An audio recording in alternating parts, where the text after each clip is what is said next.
今日高雄市立美术馆的后园园区有一件高美馆开幕的时，邀请德国艺术家来咱台湾创作的展览品，伫遐已经展30档啊。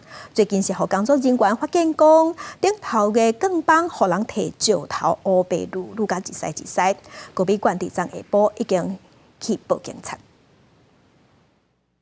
展品更帮互人用石头画不明的图，另外一件互人写名。这件由德国艺术家沃夫斯佩曼30年前因为高雄市立美术馆邀请来台创作的作品，2月中馆内工作人员发现去互人破坏。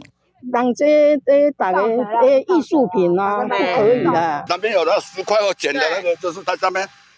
小朋友就在上面认可啦，这样啦。看过是？对啦，常常嘛看过。嘛看到破坏行为的民众认为，高美馆应该爱写禁止告示。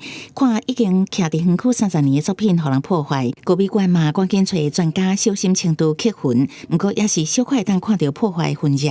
耐候钢，然后透过时间的这个流失，然后湿度跟温度去造成的这个生锈的效果。那我们说的困难点在于，它这个生锈的效果要长回来必须时间，它并不是我们立即可以让它恢复。高雄一寡公共场所拢有户外展品，大部分是会使网甲互动，不过唔若高美馆。博日进前嘛发生破坏事件，有民众徛伫装置艺术的椅仔甲铺顶翕相，甲椅仔徛歹去。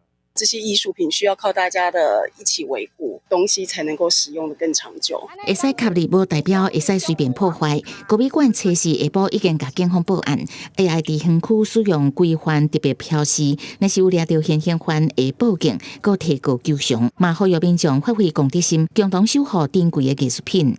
记者综合报道。